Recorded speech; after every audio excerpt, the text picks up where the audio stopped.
Thank you. All right, where are the students in the room? All right, raise your hand. All right, I want you all to be listening. This talk is for you, first and foremost. I come here every year, frankly, for you. I like Terry, but I really love you. All right, so the key I want you to think about is I don't want you to lose sight of the big picture. My job here is to talk about the macro. What's really going on that's influencing things, all right, getting down to the micro. One of the challenges, I think, in retail right now is we tend to focus so much on our data down at the very small level and forget the big picture of what's influencing so that we can't always be as successful as we'd like. So I want you to think about, you know, I'm adding another job, right? But the point is when you're sitting there in your job, let's just say you get hired in marketing or you get hired in merchandising, you can't forget the economic influences that for example, it was very important to start with the VAT. This is, would be a disaster, but it'd be a disaster for the whole country because we live in a global world.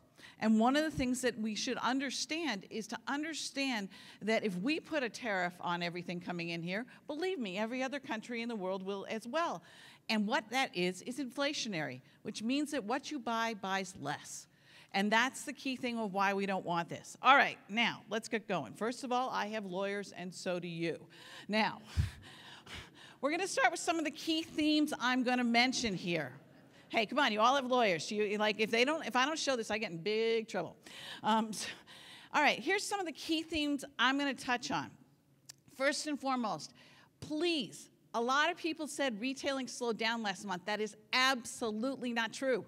The consumer spent and increased her spending last month. Why did I say she? Gentlemen, 75% of shopping is done by women, and we influence the other 25%, especially in my household. So understand this. So you need to be marketing to me, right? And this is a key thing to understand. But the reality is she was out there and she was spending, but it was on experiences. Remember, the big shift in 2008 was not that we had a recession. It's that we broke the social contract with people. And we said that, you know, if you went and had a job and you worked hard, you had savings, you bought your house, that all went away. So what's happened is people say, I love my family and friends, and they are first in my life. And so building experiences and spending time with them is more important than anything. So that is the important point that creates headwinds, right, in terms of selling goods. All right, second thing, this cohort of millennials, we love you. I have my millennial. I, as you know, lovingly refer to her as my cost center. But suffice to say, I do have my cost center out there. And but the key thing is they are now in their late 20s, and they have kids. And guess what? They spend differently than my generation did. All right? And that is the key thing to understand. Everybody used to say, well, once the millennials have kids, it'll all revert back. It is not. They do not value the same things. It is very important. Secondly, my generation, we are still working. We are afraid to stop working. Why? Because interest rates are zero. We make nothing on our money. So we feel like we have to accumulate more. And we're living longer. So the key thing to understand is we are this really rich generation. We are the richest ever in history. But we're also working. So we're not just sitting around playing golf all day. Terry would like that concept, and I know he's an amazing golfer, but the reality is that that's not what's happening. So think about my lifestyle is different than someone typically would be at my age. All right, e-commerce does continue to grow at a double-dip clip. However, there's a couple things I do want to mention. This has not been a profitable growth, and that is a very important thing to realize, that the discounting that has been going on in the last 12 months to achieve that growth is significant. You only want to grow e-commerce if you're making money at it. Last time I checked, we are a capitalist society. So let's really look at that one. That's a very important thing. Obviously, you're going to see a little difference in the numbers. Remember, seasonality and when holidays are is very important. She's a very targeted shopper. She focuses around it. So we moved that Easter a little bit later. So there was a bit of shift that went on in the numbers. All right. So we've actually saw a huge boost in travel in March. But we've seen a huge boost in travel for months. Now, the other thing I mentioned here, very important, is the US dollar. How many of you have a cell phone? That means you know what a dollar buys. And that's the point that's different from 20 years ago. 20 years ago, I was a currency trader, and I actually could corner the market because I knew the nuances. Now everybody has a bloody cell phone, and I have no edge. And that's the reality. And we watch money come in and out of this country in terms of spending based upon the strength of that dollar.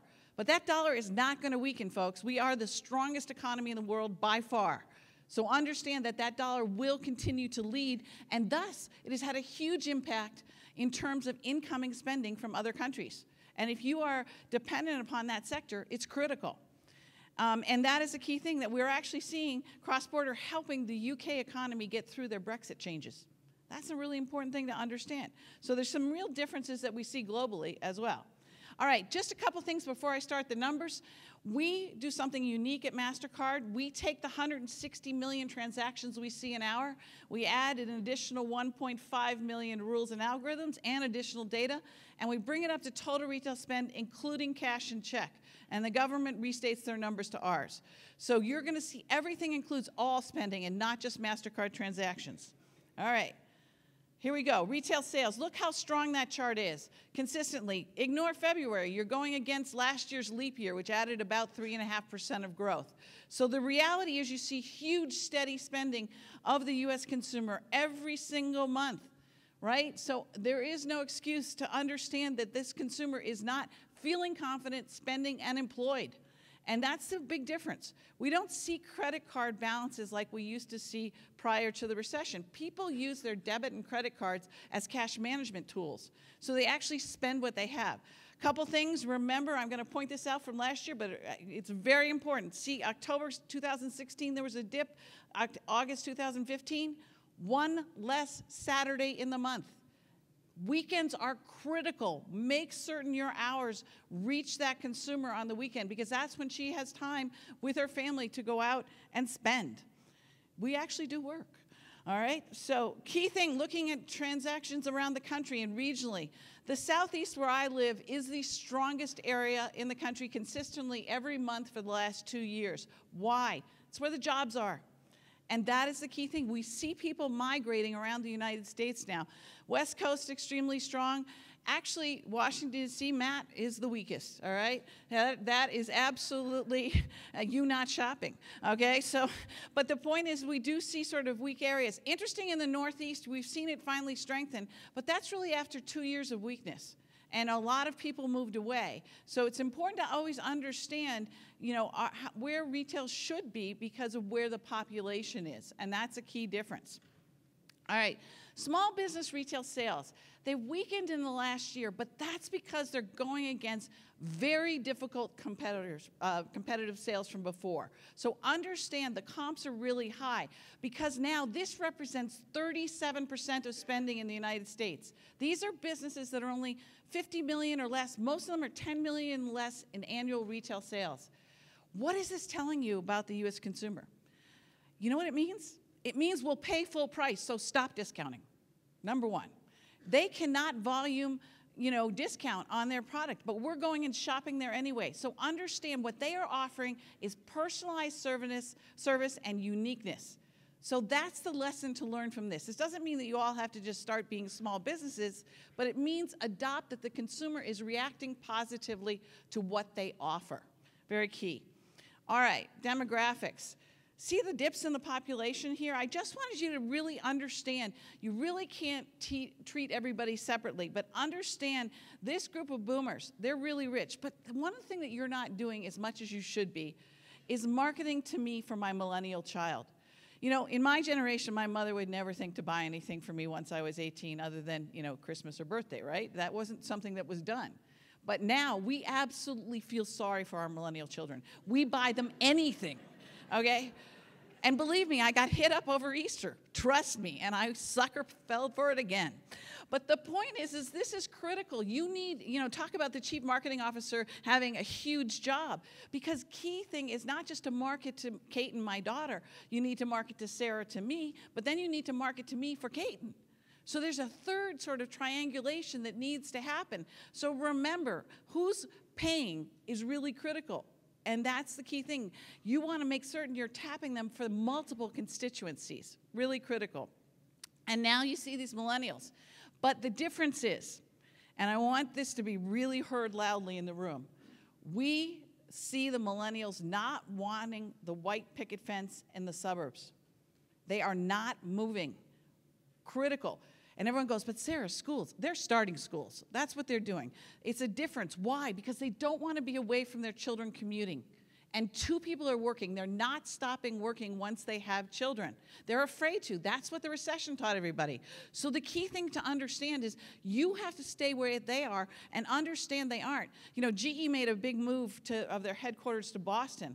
They can't sell the 800 homes of their executives that moved in Fairfield, Connecticut. And it's affecting all the way into Westchester. Because this is the point. You can't get people to want a McMansion anymore. The houses that are even built are actually being built 200 square feet smaller. So think about it. They fit less stuff. Like, that's a big thing. So you have to think about all these things as you're thinking about what you're trying to sell them. All right, online. So everybody calls me an online skeptic. I am not an online skeptic. What I am is sitting here saying 2 things. I want online to be profitable, but I also want you to recognize that the growth that goes online is never going to be everything, because shopping is social. We like to be with each other. We like to compare. We like to share this time together. So the reality is this omni shopper is what you need to approach. So you still see double-digit growth here, as I was talking about, but look at that blue line. That represents the discounting we are seeing to achieve this growth. And that's why I'm saying be very careful, because what we see online here is what sells online. Children's apparel. Mom at 9:30 at night buys her kids' clothes, because you know what? What is stopping online? She does not have time to do the returns. That is the key thing. So the more commoditized your product is, the more it sells online. So that's why you should, when you're thinking about online sales, things that will not be returned, because you know that you've got the characteristics that people really want, that's what will sell. And thus, you can see a whopping 9.1% of retail sales are done online. For all this growth we're seeing and all this hype and everything. So that's the key thing. Now, okay, you say, well, restaurants, gasoline. Well, that's the number. It jumps to a whopping 12.1%. So this is what I'm asking you as executives in the retailing industry to understand, that it's not that everything's moving online. It's not. What it is, it's saying, how do we actually create the experience and understand what we want to promote that's good, not promote in terms of discount promote, but promote in terms of push, what people actually want online. Because look, 63% of electronics are done online. It's a commodity. You know what a phone is. You know what a printer is. You know what a computer is. That's the point, to understand and shift your product mix that way. All right, retail sectors, let's break it down. We are not buying clothes, we are naked. All right? I mean, I'm serious about this, but why is this? Like, really, why is this? Well, I'm looking around the room, all right? I would say that more and more of us are not wearing a tie in this room, right? Of the gentlemen that are here. Understanding that more and more we are seeing the casualization of work, which means that people don't need 2 separate wardrobes, a work wardrobe, a weekend wardrobe. It blends. At MasterCard, we wear jeans every day. We're a tech company. So it's a real difference to understand this culture, and that, so again, understanding your merchandise. But here's the issue to really appreciate that it has been a long time. All right, and here's e-commerce growth is even dropping off in apparel, which is reflecting that their overall sales. So it's positive, but again, it's not enough to drive the business, and that's a key thing. However, children's apparel, that great thing. They're a commodity. They do outgrow it. We love our kids, but you know, they keep growing. You can't stop that. So this is the point to understand. It's been the one bright spot we've seen in apparel on a consistent basis. Footwear, not so much. Again, we just are not valuing it. But you know why? One of the reasons? Because we travel all the time. How many pairs of shoes fit in a suitcase that goes on the airplane as opposed to stuffing it underneath, right? Come on. I know. It's 3, by the way. So the point is to understand this is critical and realize, like, what is her lifestyle? You know, now I'm an exception, all right, of people, but I travel 300 days a year. Now, I have all these beautiful things, but I can only bring a few of them with me as I move. Right? And this is the understanding of how this consumer is actually buying. And it's a difference. However, sporting goods sales up. Why? Think athletic wear, right? right? And this is the point. This is where we're actually buying our clothes. It's not that we're all gotten healthy in the United States and exercise every day. Sorry, okay? So it's not you're buying a set of golf clubs or you're buying a canoe. Not happening. This is really a fact of understanding that this is where apparel sales have gone. However, yoga pants every day are the end all and be all. So this is one of the worst trends I've ever seen in my entire life.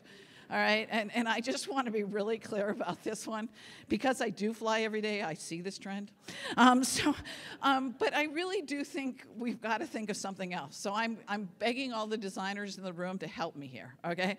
But think about this. Look at the strength. Double-digit growth the entire year of 2016. No discounting whatsoever. Average ticket going up all the time. This is what women wear. Hate to say it, but it's true.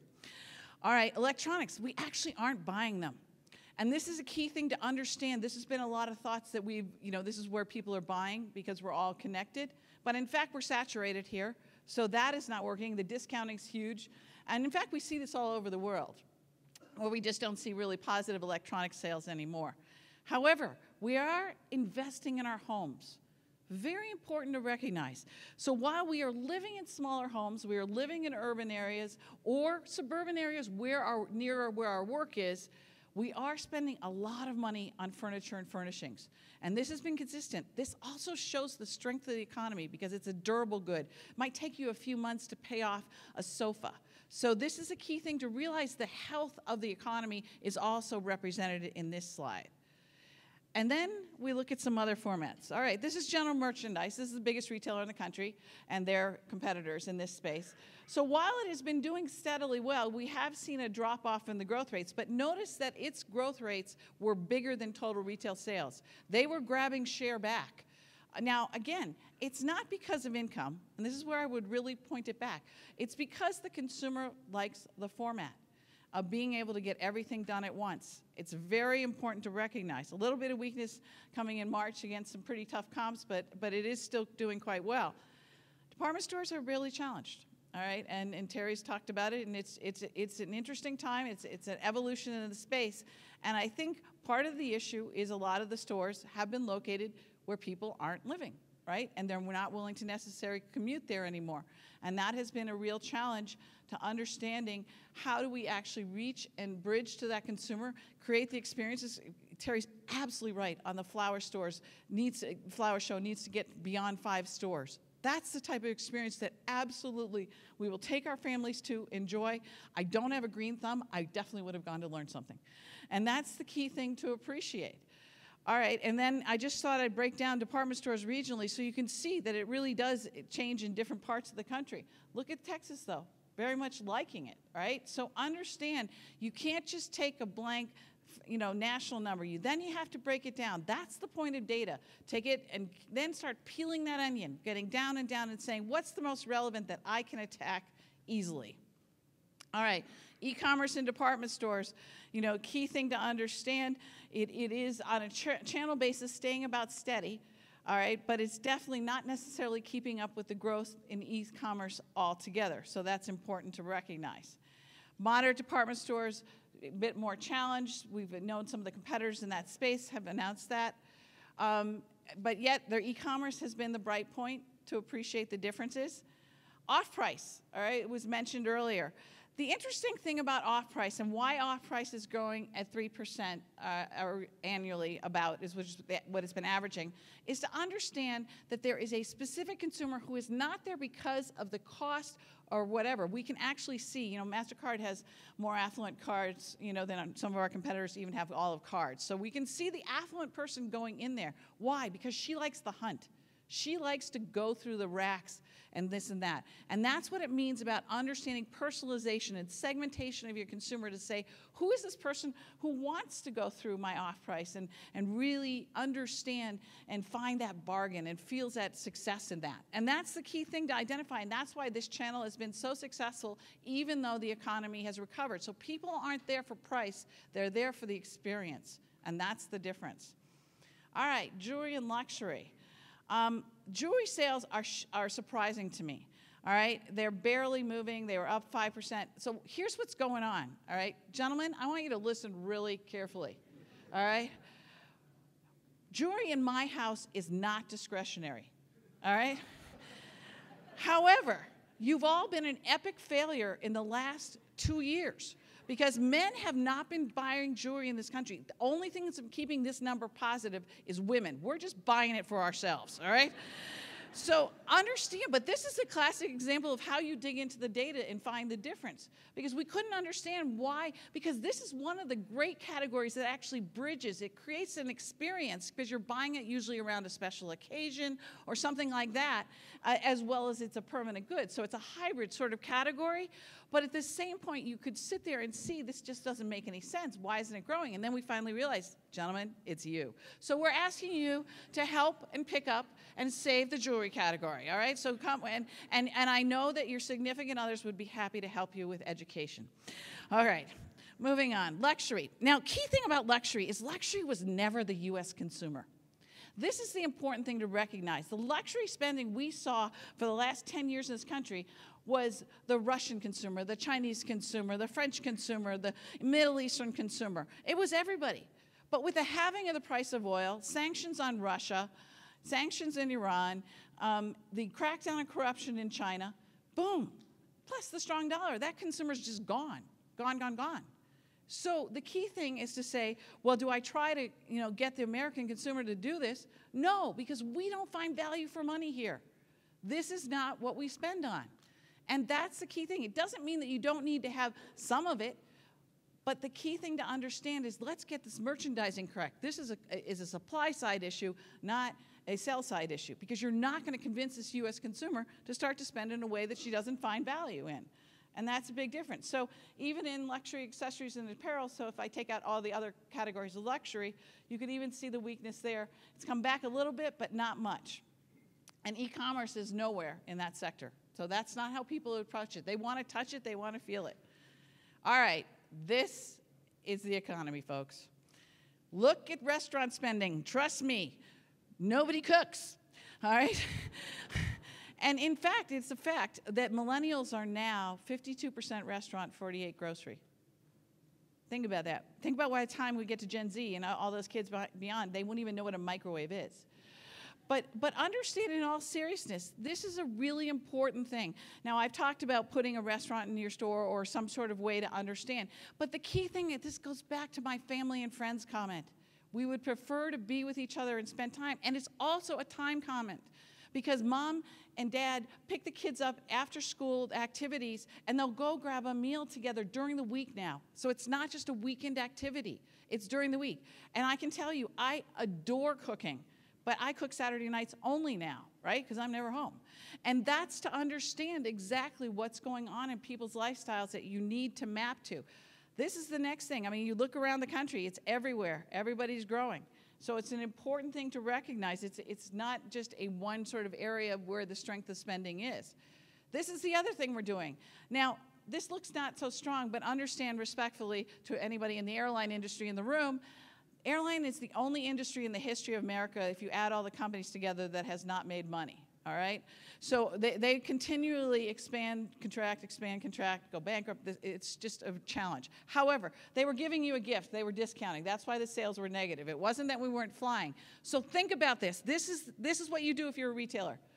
4.4% increase in transactions last year domestically of us flying around. Remember, only 40% of us have a passport. We can't leave the island. So the point to understand is when we go on holiday, we spend a full day shopping. So that pre-marketing that you have done to that consumer, she must know where she's going, right? And where that store is of yours in the other location. She must have that brand affinity because she must want in her delayed not being able to do it during the week, do it on her holiday. You must capture this traveling consumer because this is a huge amount of spending. For example, Latin America, South America has been in recession for almost 2 years now. A big stagflation, huge inflation as well as recession.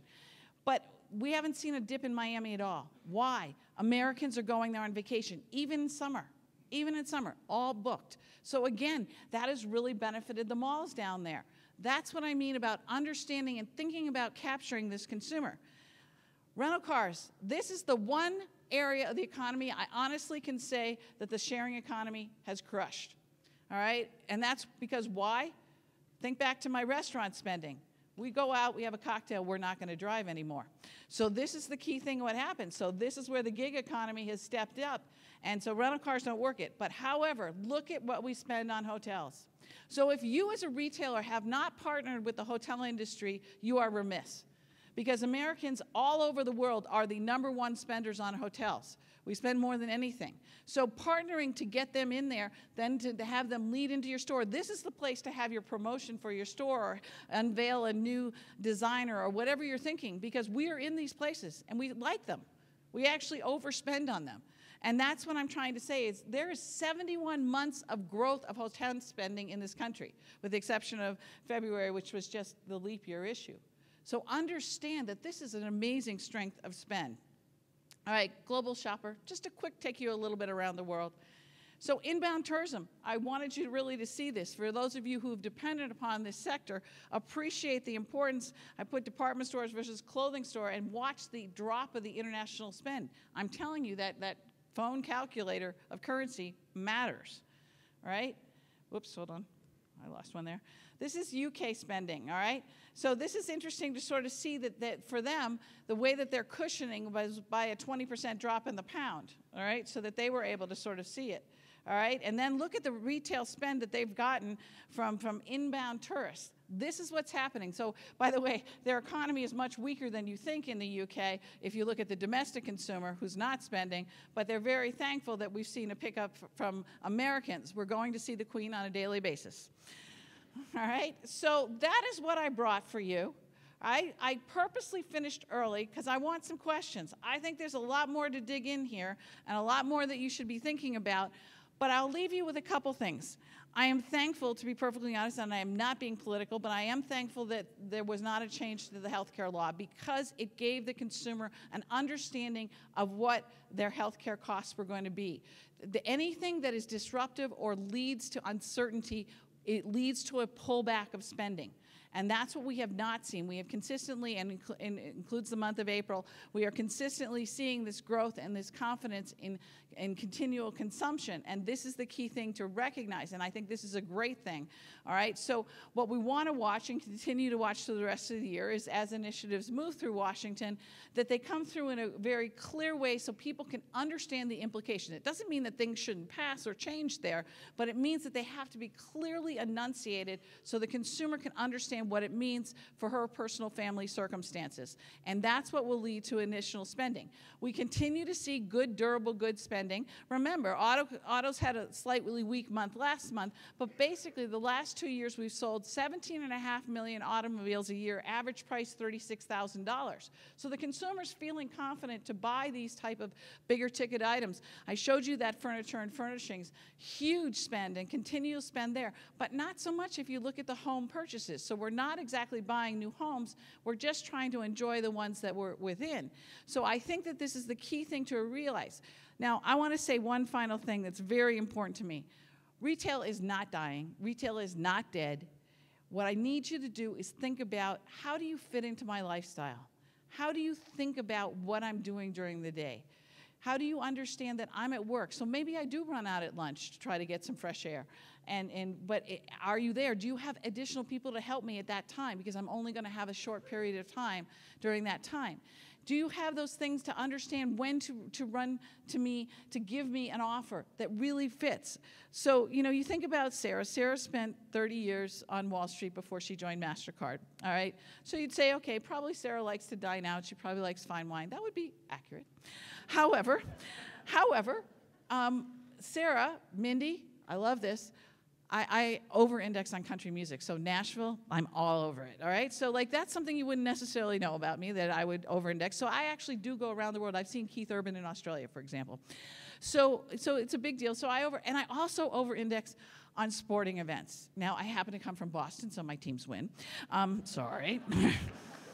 But booze, kisses.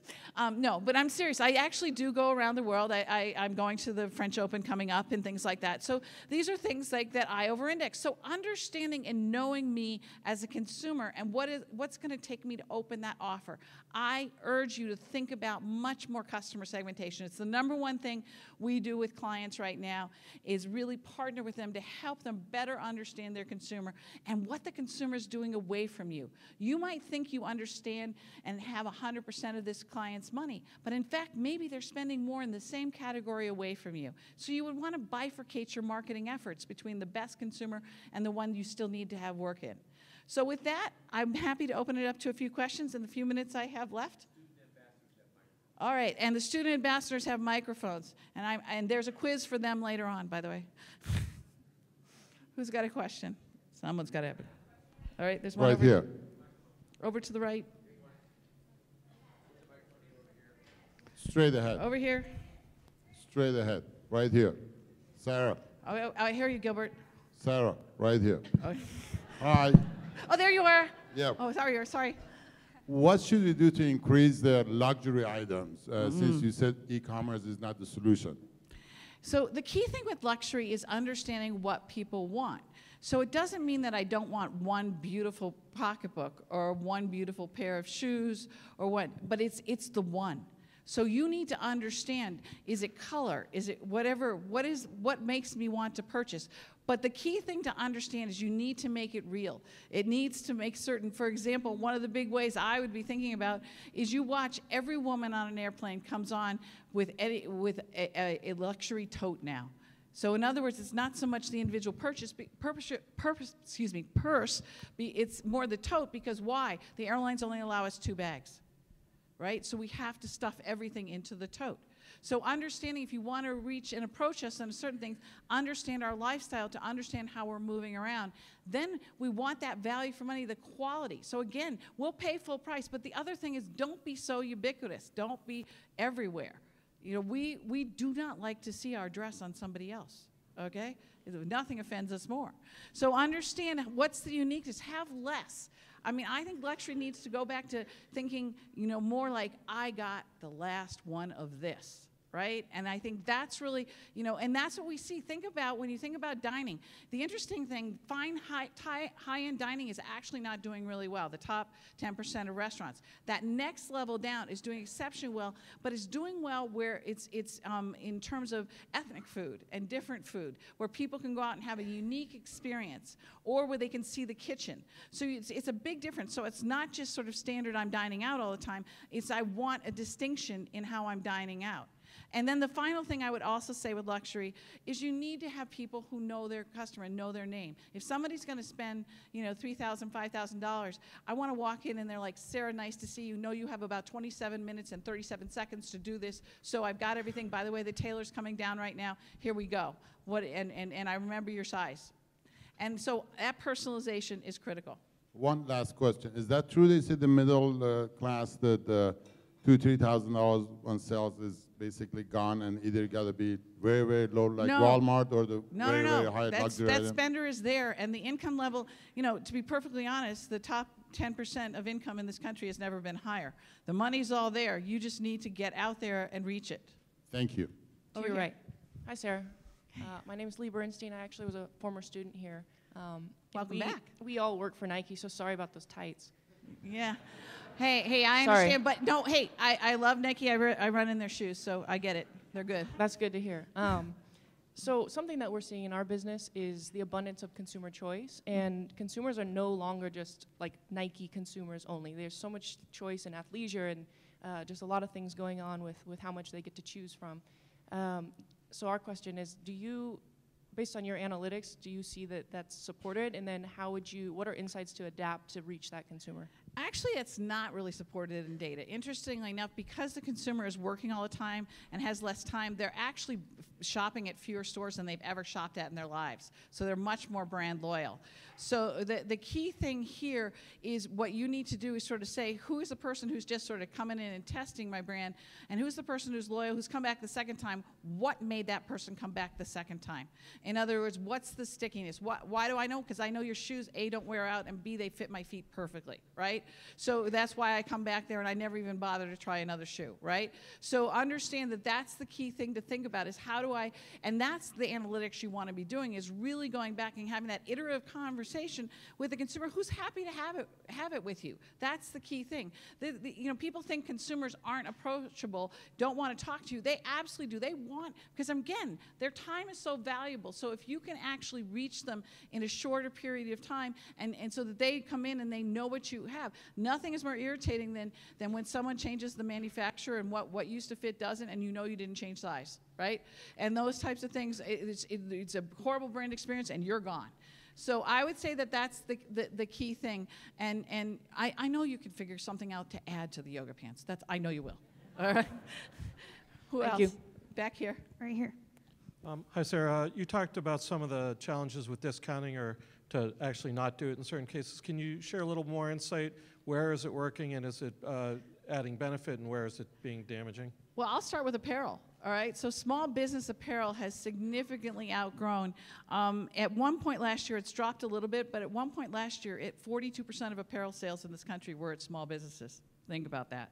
All right, so the fact that people would go into a boutique and shop for clothes as opposed to going into a big retailer. And I think there's a couple things that really resonate with people. It was really that sense, if I'm spending my time and I'm physically going out and shopping, I really want to enjoy myself, right? And it was knowing that the whole experience from start to finish was key. And the key thing to understand is a lot of people think that these small businesses don't reach out digitally. They actually do a really darn good job of reaching their consumer digitally. And again, like Mindy was talking about, the multiple channels that you reach people on are really, really critical. And that's why our digital advertising product now goes out on every channel, Instagram, you know, Facebook, whatever, and not just via email and such, was to make certain that we could reach all the channels. And I think that is a key thing to really appreciate.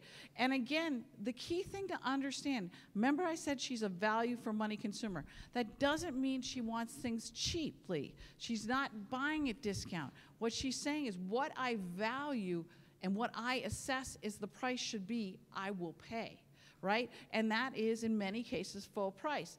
But again, I really think in many cases we have sort of, as I said, a merchandising problem as opposed to a sales problem. And this is the key thing, is really trying to make certain that we've got the right amount of merchandise so that you can make it profitable. I always, you know, harken back, I spent 10 years living in Switzerland, and it's illegal to have a sale except in January and in July in Switzerland.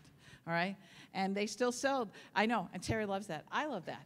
But the point was, is it didn't mean that we didn't shop all the other months. In fact, we knew to shop. It drove us to shop the other months because we knew they'd be out of our size by the time it came to July. So I'm asking you to do that in your regular businesses now. It's okay to run out because you know what? Someone will come back sooner the next time. That's the point.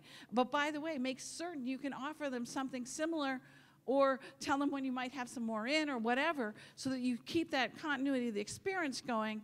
But that's the key thing that you want to be thinking about. Anybody else? Yeah. Right? Okay. Hi, Sarah. Thanks for coming back. Your comments about the differences in demographic groups, millennials versus boomers, are there any strategic implications in your view as retailers plan their moves going forward? Yeah, I think one of the things you have to think about, all right, you've got these millennials coming up. The older millennials are having children. They are a large generation, right? But they are definitely doing household formation later. But by the way, parents, you can kick them out now. They have jobs, all right? So, but this being said, it is interesting to watch that they underinvest because they are fearful they're going to lose their job. They watched what their parents went through. So they underinvest in everything. So they underinvest in housing. They underinvest in any durable goods. They don't buy cars. They don't, you know, all this type of stuff. So the thing that you want to do is understand their lifestyle. So what is their lifestyle? Well, the interesting thing about the millennials is they're extremely engaged in their children's lives, all right? When would, you know, talk about helicopter parents, like they are the epitome of it, right? And understand. So then tying into that is a key way to then get the additional spend. All right, and thinking about that and thinking about where they're spending their time.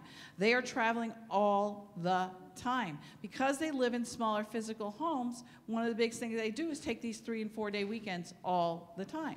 So again, trying to capture that spend, trying to think about that lifestyle will be the way that you actually capture it. But they will never be as materialistic as we are, all right, and as baby boomers were. And that's the key thing. You have to understand, they are repeating what my mother's generation did out of the Depression, where they never overbought, never did anything like that. They never consumed to the level of their incomes, right? But they still spent.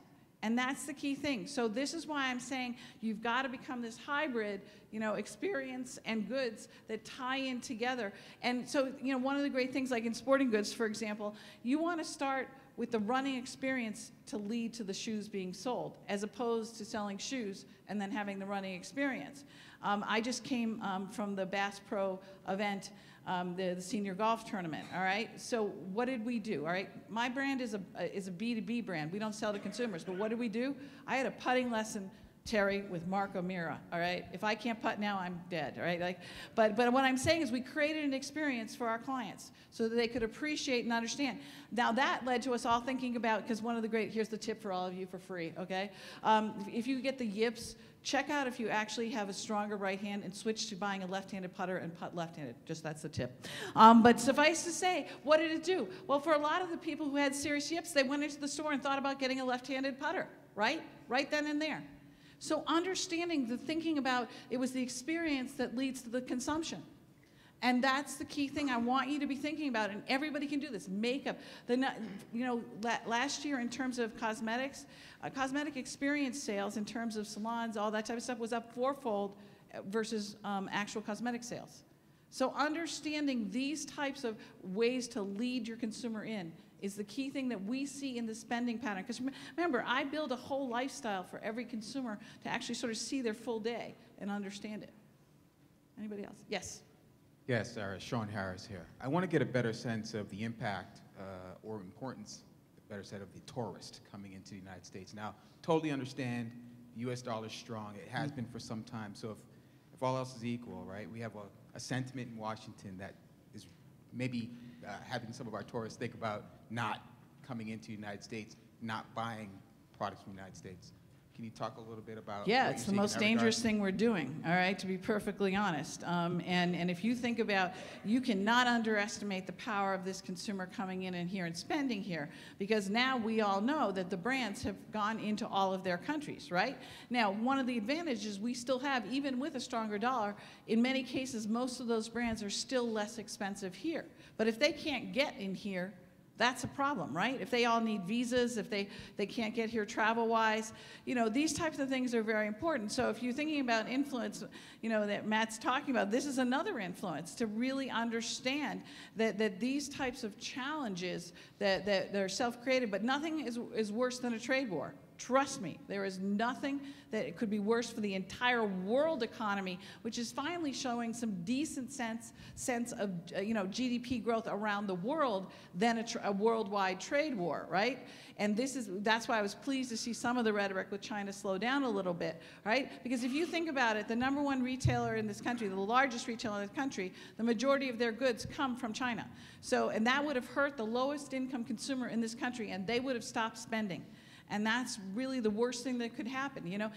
And so the key thing to understand is the good news is we've seen a slight increase, for example, in Russian spend for the first time in 2 years. That's getting price of oil back up to 55 from 20, right? So we've seen a slight improvement of that. But we aren't seeing, we were flat last year in terms of Chinese spending coming into the United States. So I think that the key will be if the dollar stabilizes here, which it looks likely it will for a period of time, then people can adjust and understand. But this is where, again, creating these priceless experiences and things where people come to your store and do something here they can't do anywhere else, right, is so critical to your thinking, because then you will be able to get that consumer coming in here, because they're still coming. The key is to getting them to spend. But understand, for example, when Brits spend here, Brits come in and they eat and drink, all right? So you got to be tied into the restaurants to get that Brit into the store. Chinese were coming in, they were going to department stores, they've actually gone more into specialty retail now. So understanding, so how do you actually morph and get the both of them on that whole experience as they're shopping here? So again, understanding the lifestyle, the distinctions, not treating the non-US consumer the same as everywhere is really critical. Last question, and then you get a break for a half an hour. Yes, there's one right here in the middle. Hold on one sec for the mic. Hold on one sec, they need a mic, so thank you. So what have you learned about the Amazon impact? Well, you know, it's interesting about, we were asked, everyone heard it was about Amazon, right?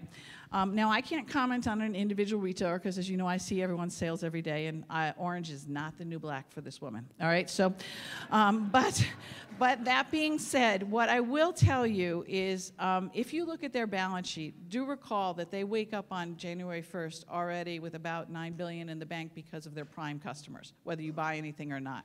So all I tell you to think about here, and somewhat caution everybody to remember, is the reality is that when I showed you that total retail sales that are online, even if I take out restaurants, I take out gasoline, it's still only 12.1%. We still prefer to be in the store. We still want that personalized experience. So while it is selling, but what did they start with? They started with books and electronics, and that's what sells because they're basically commodities, right? So that's what sells the most. And that's why I want you to you really bifurcate what you're looking at in terms of your online strategy versus your in-store strategy. They both are critical, all right? But remember, one of the reasons that I'll also add why online has not quite grown as much, all right, is safety and security. All right, now, you know, we all know that EMV came into store. Just so you know, what's happened is the fraud that we saw in stores has moved online, right? It goes to the place of least resistance. That's why we have taken the tokenization of EMV and put it in our digital wallets, all right? And we've got, you know, 200,000 retailers in America using that now because, again, it takes that safety and security of EMV and puts it online. Remember, the consumer just does not want her financial data hacked. It's not so much she minds that you know her name, address, or anything else, but don't lose her bank number, right? So understand these are the important things. But overall, I would just say it's a very important, you know, channel online, but never forget your bricks and mortar. So enjoy your break. Thank you so much for your attention. It was a pleasure to be here.